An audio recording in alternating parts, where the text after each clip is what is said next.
থাকে। রুহু থাকার কারণে মানুষ বিভোরে ঘুমাচ্ছে, ও একেবারে অনায়াসে ঘুমাচ্ছে, দুনিয়ার কোনো খবর নাই, অথচ মেশিনটা চালু রয়েছে, সে জীবিত রয়েছে।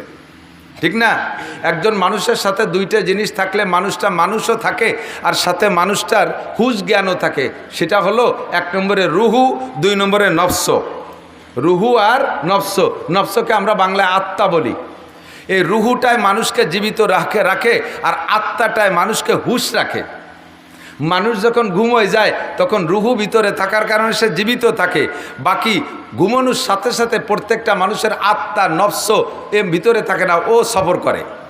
এই সফর করতে করতে আমেরিকা চলে যায়, জাপান চলে যায়, ও ঘুরে ঘুরে বিশ্বের যেখানে যা দেখে ওখান থেকে রুহের উপরে ফোকাস করে, ওইটাই তার স্বপ্ন। ছেলেটা রয়েছে বিছানে ঘুমাইয়া, স্বপ্নে চলে গেছে আমেরিকা, জো বাইডেনের মাইয়ে বিয়ে করে ও জায়গা ঘর সংসার করে 4-5টা ছেলে মেয়ে হয়ে গেছে। লাইফ দিয়ে উঠে দেখে যে দাফা দাফি হতে হতে খেতা ছিঁড়ে ফেলাইছে। ও ছেলে তো বিছানেই আছে, ওর বডি এখানে আছে, রুহু এখানে, ওর নফস আর আত্মা উড়িয়ে চলে গেছে আমেরিকা, যে এত কিছু করে তারপরে সকালে বেলা ওঠার আগে বাড়ি ফিরে আসছে।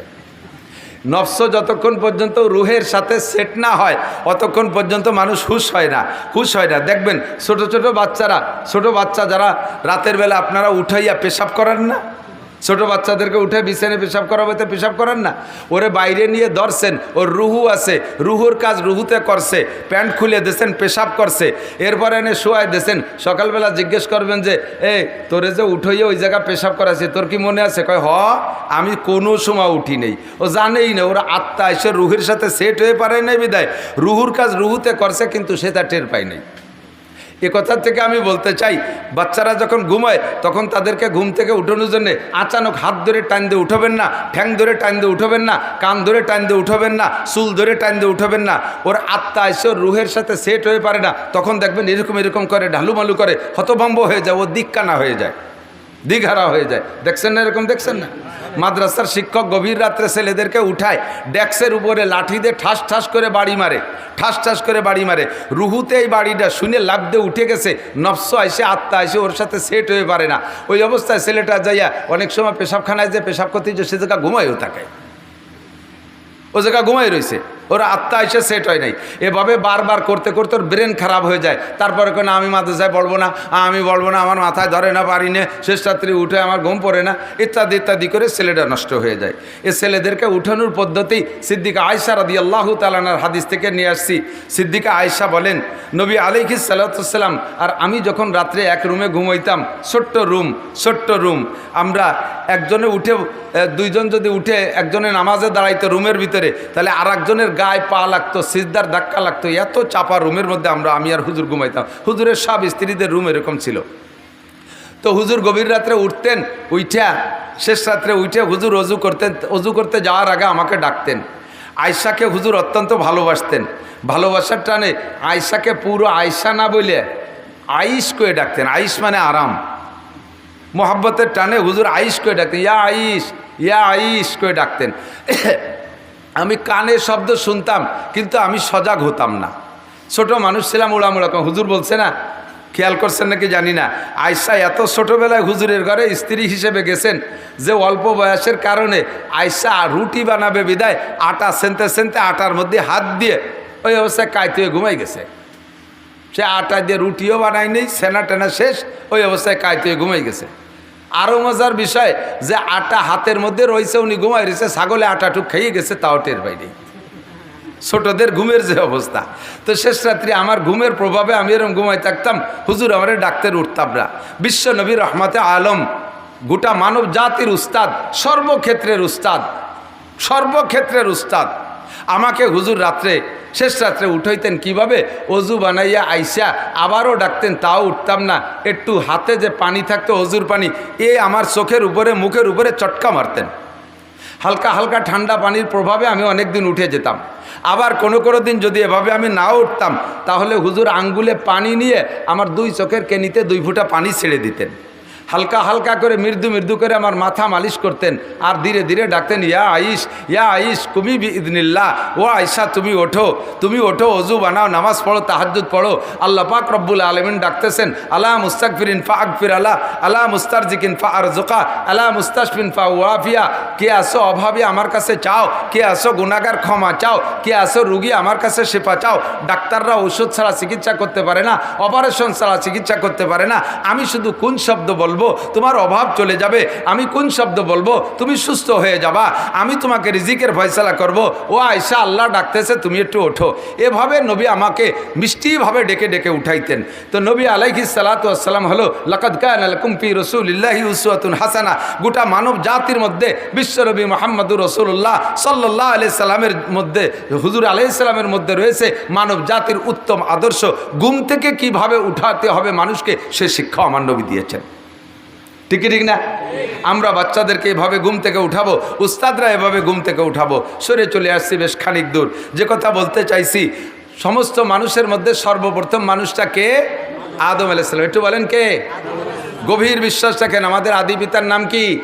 আদম আলাইহিস সালাম। ওনার আব্বা মানাই, ওনাকে আল্লাহ তাআলা নিজ হাতে বড় মহব্বতের সাথে বানাইছে, গলার উপরটুক মহব্বতের সাথে বানাইছে, যার কারণে গলার উপরের টুকের সাথে যে কেমন আচরণ করতে হবে তার দুইটা কথা আমি বললাম। এবার উনি ঘুমিয়ে আছেন জান্নাতের ভিতরে, জান্নাতের মধ্যে ঘুমিয়ে রয়েছে।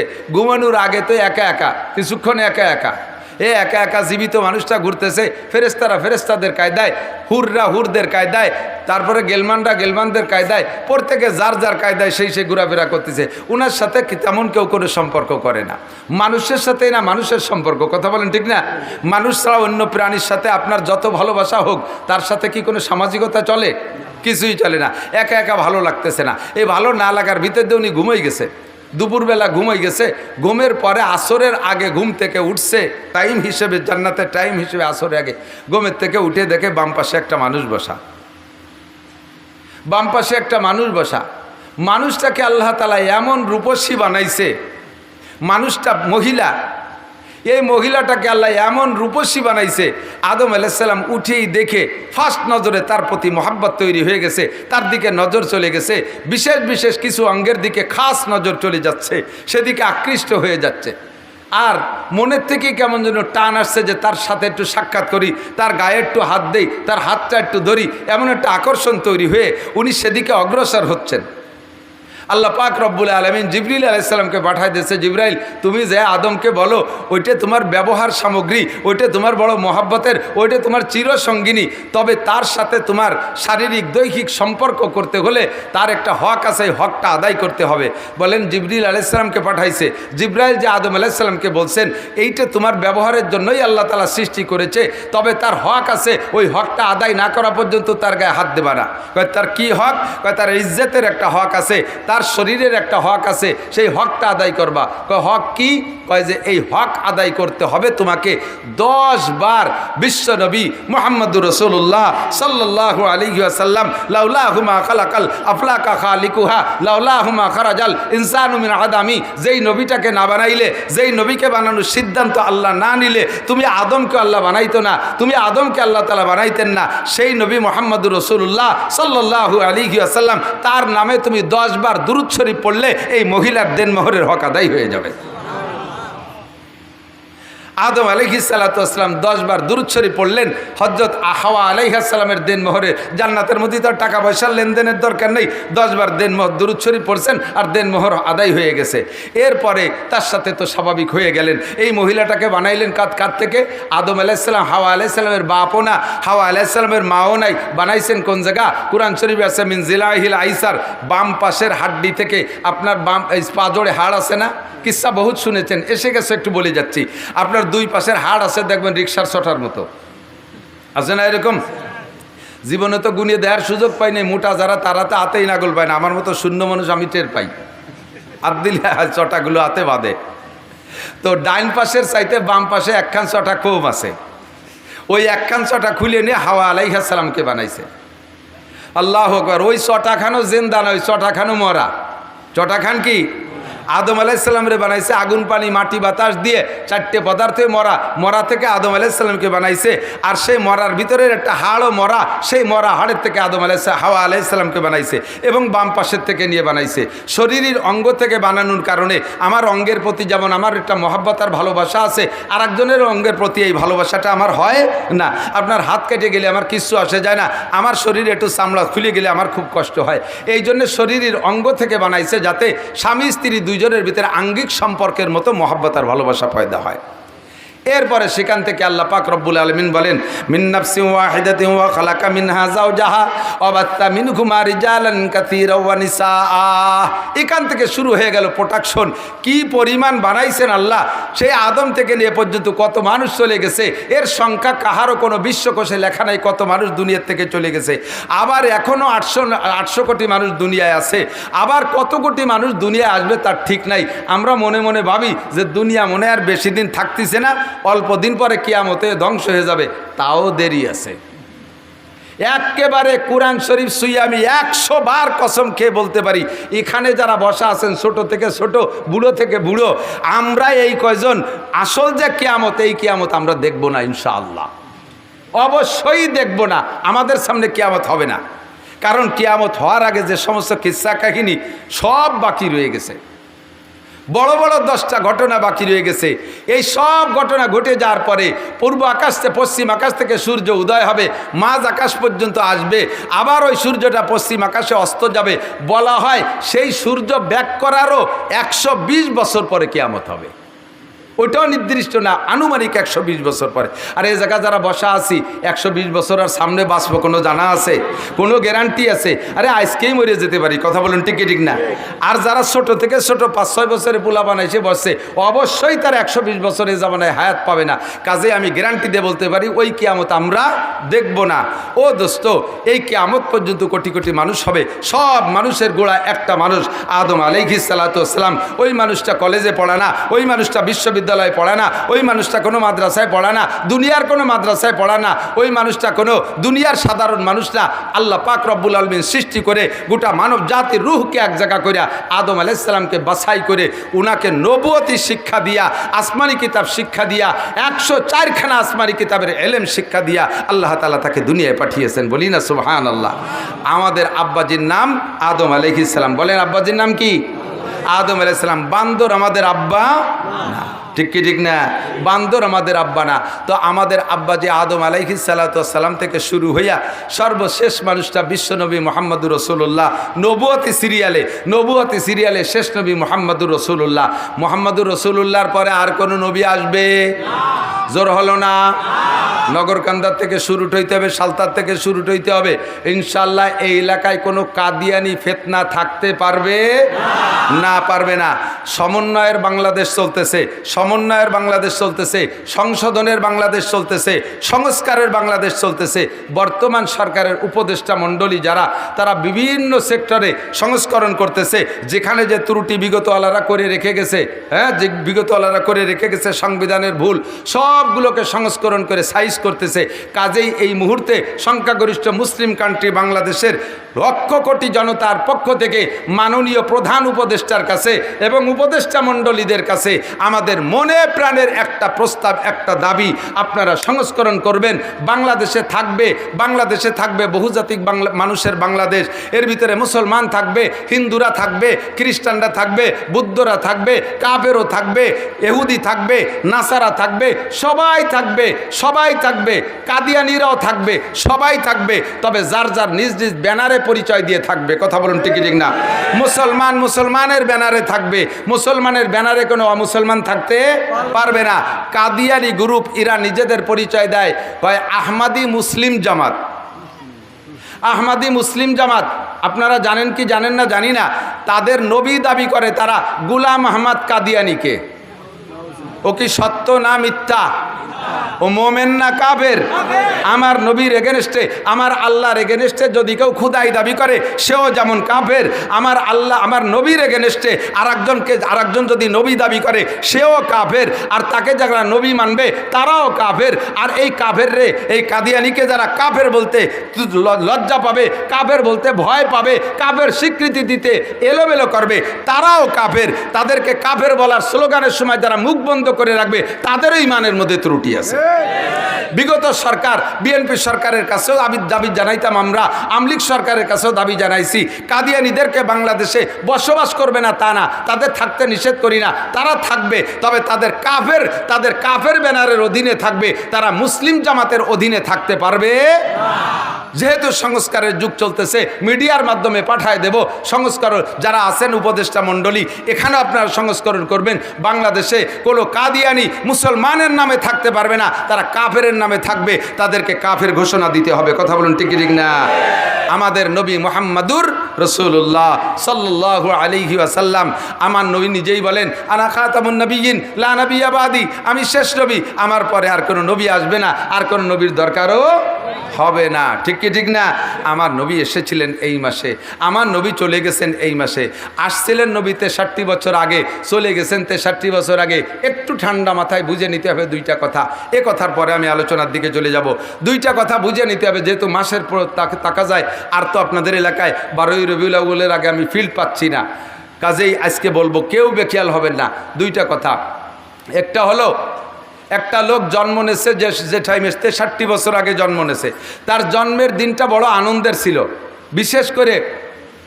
বিশেষ করে যদি কোনো ফ্যামিলিতে শুধু কন্যা সন্তান হয়, 4-5টা মেয়ে হয়েছে, 4-5টা মেয়ে হওয়ার পরে তাও তা আবার কালা কালা মেয়ে হয়েছে, বাপে পরপরে গুটি খানিক মাইয়ে দেখিয়ে মনটা খুব খারাপ, স্ত্রীর সাথে কথাই কয় না। হঠাৎ করে শেষবার অতর্কিতভাবে আল্লাহ তাআলা আবার একটা বাচ্চা দিয়ে ফেলাইছে। এই বাচ্চাটা পুত্র সন্তান, এই বাচ্চাটা পুত্র সন্তান, চেহারাটা একেবারে উজ্জ্বল, চাঁদের মতো ফুটফুটে।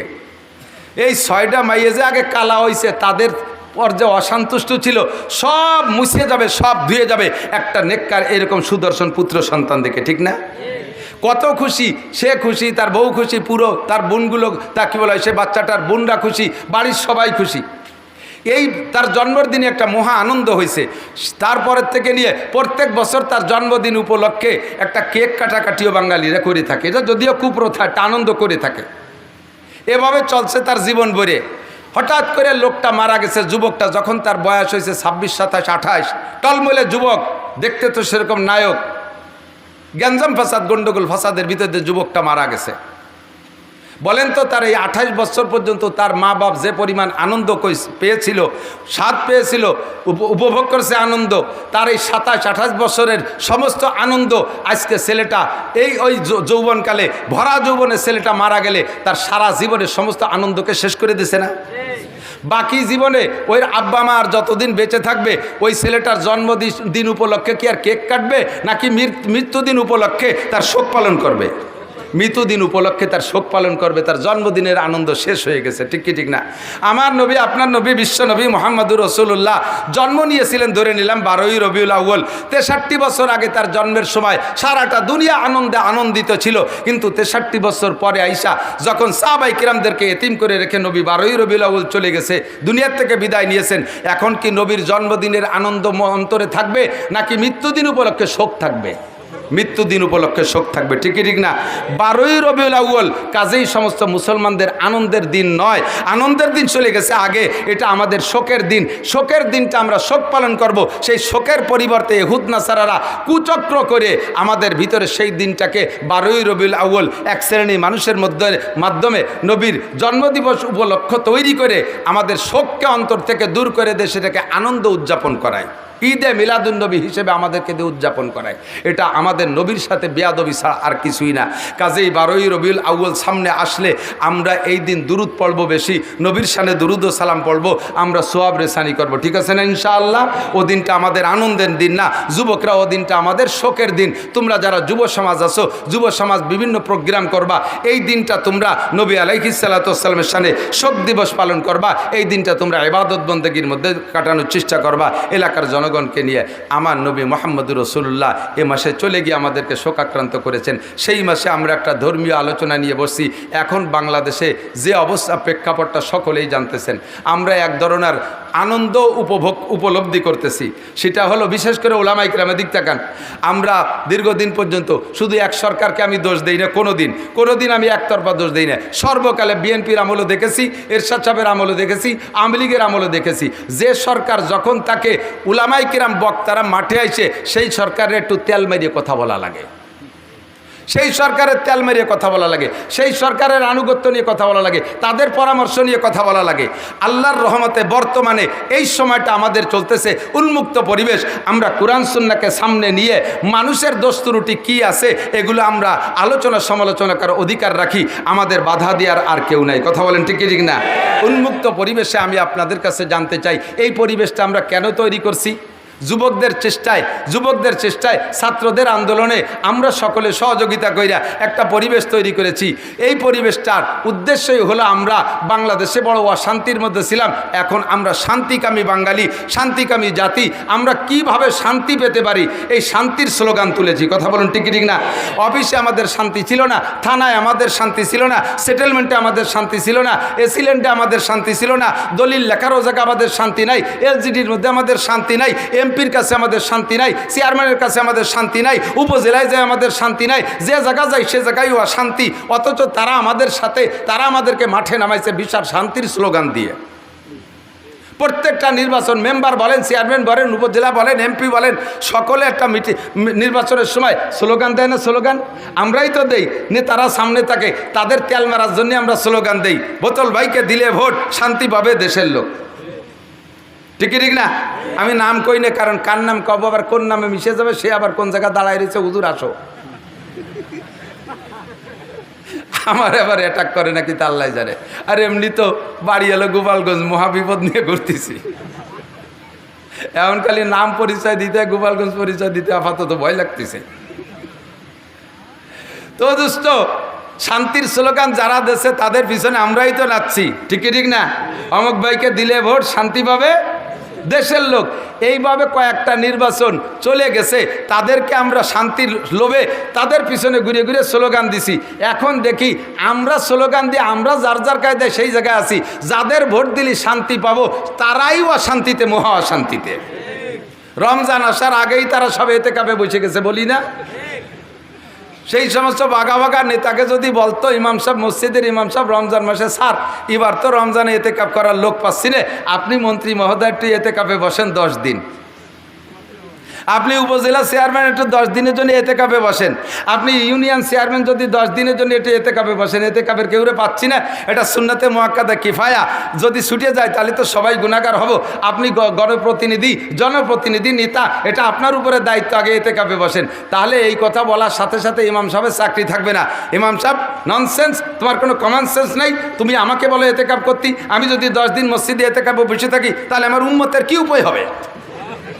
আমি একটা ওয়ার্ড মেম্বার, এই রমজান মাসে তাদের ত্রাণ দিতে হবে, তাদের ভিজিএফ কার্ড দিতে হবে, আমি ইউনিয়ন চেয়ারম্যান, উম্মতের কত চিন্তা আমার মাথায়, আমি উপজেলার চেয়ারম্যান, গোটা উপজেলার দায়িত্ব আমার কাছে, আমি এমপি, আমার সিটের দায়িত্ব, আমি মন্ত্রী, মন্ত্রণালয়ের দায়িত্ব, আমারে তুমি এতেকাফে বসা দিতে চাও, এটা মোল্লা মুন্সিকে কাম, কিছু ওয়াকেজো, কিছু আথাল কুড়িয়ে বুড়ো, আতাল কুড়িয়ে বুঝো, বুড়ো গরু যেগুলো হাল চাষ করতে পারে তারা তো সক্রিয় গরু, আর কিছু গরু থাকে বেশ বয়স হয়ে গেছে, ওগুলো আতালে বান্ধা থাকে, কোনো কাম কাজ করে না, ওকে আতাল কুড়িয়ে।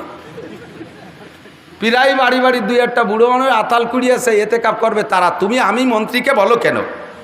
আল্লাহ পাক রব্বুল আলামিন বলেন, হে মন্ত্রীরা, হে উপজেলা চেয়ারম্যানরা, এমপি মহোদয়, যদি রমজানের 10টা দিন এতেকাফ করতি, বছরে একটা চিল্লে যদি আল্লাহর রাস্তায় দিতি, তাহলে রমজান আসার আগেই ওয়াসমা তোদেরকে ওই জেলখানার এতেকাফে বসায় দিতাম না। কথা বলেন ঠিক না? তোমাদেরকে ভোট দিয়েছে জনগণ, তোমাদের পিছনে নাচছে জনগণ শান্তির লোভে, আজকে তোমরাই অশান্তিতে। এবং কত বড় অশান্তি, আমি মাঝে মাঝে বলে থাকি, 8টা জান্নাতের ভিতরে শ্রেষ্ঠ জান্নাত ফেরদাউস। শ্রেষ্ঠ জান্নাত কি? ফেরদাউস। 7টা দোজকের মধ্যে শ্রেষ্ঠ দোজক ওয়াইল। শ্রেষ্ঠ দোজক কি? সবচাইতে কঠিন দোজকের নাম ওয়াইল। এই ওয়াইল শ্রেষ্ঠ দোজক আর ফেরদাউস শ্রেষ্ঠ জান্নাত, এই দুইটাতে যাবে কারা? এই ওয়াইল দোজক আর ফেরদাউস জান্নাতের বাসিন্দা কারা হবে? কয় শ্রেষ্ঠ নবী মুহাম্মদুর রাসূলুল্লাহ সাল্লাল্লাহু আলাইহি সাল্লামের উম্মত জান্নাতুল ফেরদাউসে যাবে, অন্য কোন নবীর উম্মত ফেরদাউস জান্নাতে যাবে না। আর উম্মতে মুহাম্মাদি ওয়াইল দোজকে যাবে, অন্য কোন নবীর উম্মত ওয়াইল দোজকে যাবে না। কারণ যারা শান্তিরও সবচাইতে শ্রেষ্ঠ শান্তির দাবিদার অধিকারী হবে, যাদের নামে বরাদ্দ আছে শ্রেষ্ঠ জান্নাত, শ্রেষ্ঠ শান্তি, সেই জাতি যাবে শ্রেষ্ঠ জাহান্নামে। সাধারণ কয়েদি যারা আছেন, আপনারা এলাকায় একটু কিলি মারামারি ঘুষোঘুষি করে টেরে একটু কেসে পড়ে জেলখানা যান, আপনাকে জেলখানা হলো বাড়ির দ্বারে ফরিদপুর। আপনারা সুখ শান্তি এই সমস্ত সালতা নগরকান্দার বাজার দিয়ে, আর আপনাদের জেলখানা ফরিদপুরের জেলখানা। আর যারা সোনারগাঁও হোটেল আর সিরাটন আর বিদেশে বড় বড় দামি দামি হোটেলে আরাম করে আসে, বিদেশি হুর গেলমান নিয়ে, আল্লাহ তাদের জন্য জাহান্নাম জেলখানা রাখছে, সেই রকম সবচাইতে কঠিন সেলের ভিতরে তাদেরকে রাখা হয়। কথা বলেন ঠিক না? শান্তি সব শেষ হয়ে গেছে তাদের। এই জন্য আমরা আর মানুষের পিছনে শান্তির স্লোগান দিতে রাজি না। মুখ দিয়ে বলেন, শান্তির স্লোগান মানুষের পিছনে দিতে রাজি না। যাদের পিছনে শান্তির স্লোগান দিছি তারা নিজেরাই অশান্তিতে এবং গোটা বাংলাদেশকে অশান্তির আগুনের ভিতরে ফেলাই দিয়ে গেছে। ঠিক না? যে দল বলেন না কেন, এ দল ও দল সে দল, এপিট ওপিট সব পিট, কোন চাষিবা কম সালুন খার জম।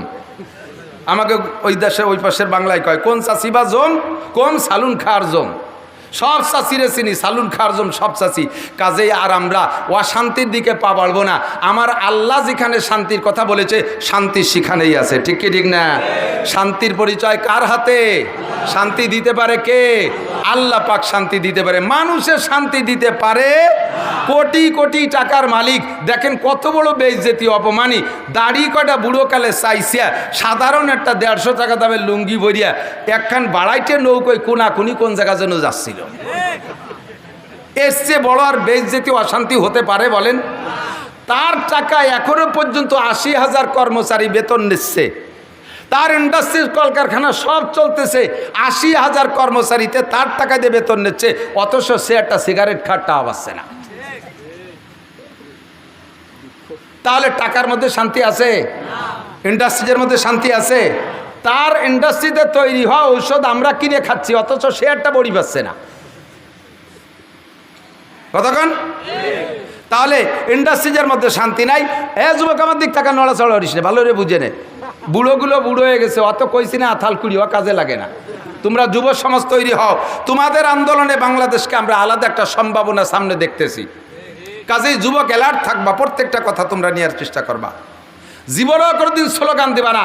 মানব রচিত আদর্শের ভিতরে, মানব রচিত মতবাদের ভিতরে কখনো আসল আদর্শ হতে পারে না, শান্তি থাকতে পারে না। শান্তি যদি পাইতে হয় তাহলে 2টা মার্কায় ভোট। আমার সেই পুরনো আবার নতুন করে আমি শুরু করছি, শান্তি যদি পাইতে চাও 2টা মার্কায় ভোট দাও। মার্কা কয়টা? জোর হলো না? নৌকা ধানের শীষ, হ্যাঁ, লাঙ্গল দাড়িপালা, ওর কোনো মার্কার দাম নাই, সব মার্কা বাদ, আম্মা বাদ। ঠিক না? শান্তি যদি পাইতে চাও কোরআন মার্কায় ভোট দাও। স্লোগান দিতে পারবেন?